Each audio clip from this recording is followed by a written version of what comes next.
എല്ലാ പ്രിയപ്പെട്ട കൂട്ടുകാർക്കും സ്മിതൂസ് വെല്ലിൻ്റെ പുതിയ വീഡിയോയിലേക്ക് സ്വാഗതം. ഇന്ന് നമുക്ക് വളരെ ടേസ്റ്റി ആയിട്ടുള്ള ഒരു ബണ്ണിൻ്റെ റെസിപ്പിയാണ് തയ്യാറാക്കുന്നത്. നമുക്ക് വീട്ടിൽ തന്നെ വളരെ എളുപ്പത്തിൽ ചെയ്തെടുക്കാൻ പറ്റിയ ഒരു ബണ്ണിൻ്റെ റെസിപ്പി തന്നെയാണ്. നല്ല സോഫ്റ്റായിട്ടും നല്ല ടേസ്റ്റി ആയിട്ടുമുള്ള ഒരു റെസിപ്പിയാണ്. എല്ലാവരും ഒന്ന് തയ്യാറാക്കി നോക്കിക്കോളൂ കേട്ടോ, എല്ലാവർക്കും ഇഷ്ടപ്പെടുകയും ചെയ്യും. ഇതിനായിട്ട് ആദ്യം നമുക്ക് വേണ്ടത് 1 കപ്പ് ചെറു ചൂടുള്ള പാലാണ്. 1 കപ്പെന്ന് പറഞ്ഞാൽ ഞാനിപ്പം 250 ml ആണ് എടുത്തിരിക്കുന്നത്. അത് ഞാനൊരു പാത്രത്തിലേക്ക് ഒഴിച്ചു കൊടുത്തിട്ടുണ്ട്. ഇതിലേക്ക് ഇനി നമുക്ക് ചേർത്ത് കൊടുക്കേണ്ടത് 2 ടീസ്പൂൺ ആക്റ്റീവ് ഡ്രൈ ഈസ്റ്റാണ് ചേർത്ത് കൊടുക്കേണ്ടത്. ഗ്രാം കണക്കാണെങ്കിൽ 6 ഗ്രാം. ആക്റ്റീവ് ഡ്രൈ ഈസ്റ്റ് ആയതുകൊണ്ടാണ് നമ്മൾ ഈ സമയത്ത് ചേർത്ത് കൊടുക്കുന്നത്. ഇൻസ്റ്റൻ്റ് ആയിട്ടുള്ള ഈസ്റ്റ് ആണെങ്കിൽ നമുക്ക് ഡയറക്റ്റ് ആ ഇൻഗ്രീഡിയൻസ് ഒക്കെ നമുക്ക് മിക്സ് ചെയ്യുന്ന കൂട്ടത്തിൽ തന്നെ ചേർത്ത് കൊടുക്കാവുന്നതാണ്.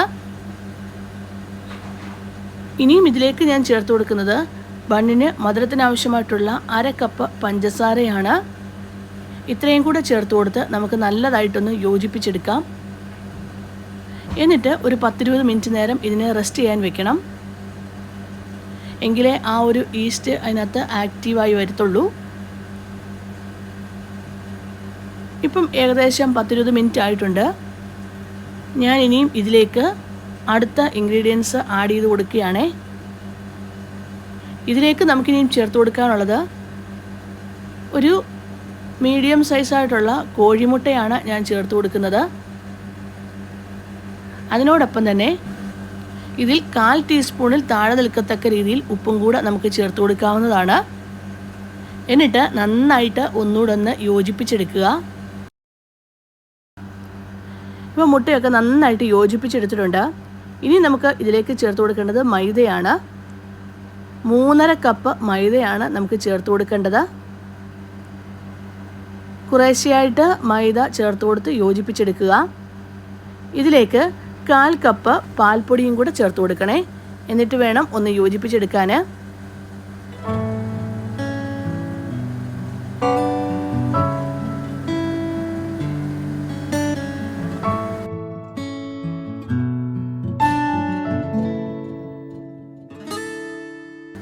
ഇപ്പം ഞാൻ മാവ് കുഴച്ചെടുത്തിട്ടുണ്ട്. ഇതിലേക്ക് 1/4 കപ്പ് ബട്ടറും കൂടെ ചേർത്ത് കൊടുക്കാവുന്നതാണ്.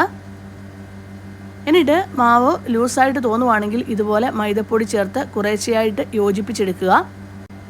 എന്നിട്ട് വേറൊരു പാത്രത്തിൽ എണ്ണ തൂത്തിട്ട് ഇതിലേക്ക് നമ്മൾ കുഴച്ച് വെച്ചിരിക്കുന്ന മാവ് വെച്ച് കൊടുക്കാവുന്നതാണ്.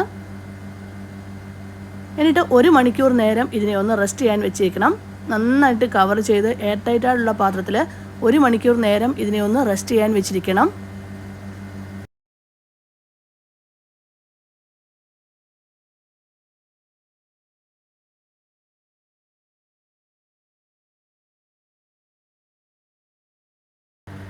ഈ സമയം കൊണ്ട് നമുക്ക് ചിക്കൻ ഫില്ലിങ്സ് തയ്യാറാക്കി എടുക്കാം.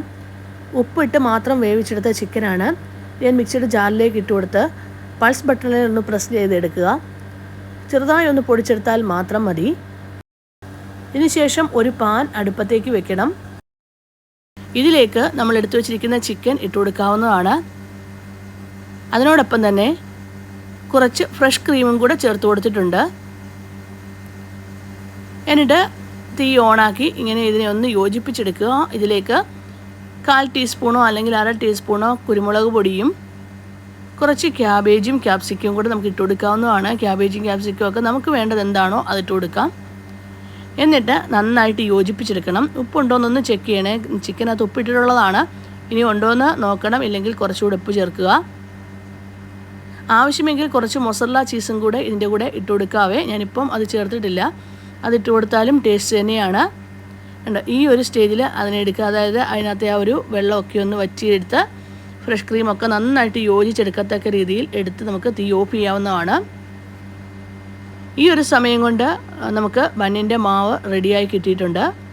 നമുക്ക് ബണ്ണ് തയ്യാറാക്കാൻ തുടങ്ങാവുന്നതാണ്.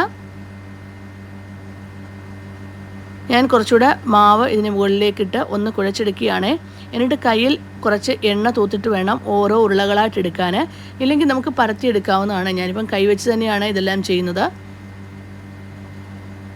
ഇനി പരത്തിയെടുക്കണമെങ്കിൽ ഏതെങ്കിലും ഒരു പലകയിലേക്ക് വെച്ചിട്ട് ഇതിനെ നമുക്ക് പരത്തി കഴിഞ്ഞ ശേഷം ചെറിയ ചെറിയ ഉരുളകളാക്കി ഫില്ലിങ്സ് വെച്ച് തയ്യാറാക്കി എടുക്കാവുന്നതാണ്. ഞാനിപ്പം ഇത് കയ്യിൽ വെച്ച് തന്നെ പെട്ടെന്ന് തയ്യാറാക്കി എടുക്കുകയാണ്. എന്നിട്ട് ഇതിനെ കറക്റ്റായിട്ട് കവർ ചെയ്ത് ഒട്ടും പോകാത്ത രീതിയിൽ ഇതിനെ കവർ ചെയ്തെടുക്കുക. എന്നിട്ട് നമുക്ക് ആ ട്രെയിലോട്ട് വെച്ച് കൊടുക്കാം. ഈ ട്രെയിലേക്കും ഒരു ബട്ടർ പേപ്പർ ഇട്ടിട്ട് വെക്കുന്നതാണ് നല്ലത്. ഇവിടെ ബട്ടർ പേപ്പർ ഇരിപ്പില്ലായിരുന്നു, അതുകൊണ്ടാണ് ഞാൻ ഇട്ട് കൊടുക്കാഞ്ഞത്.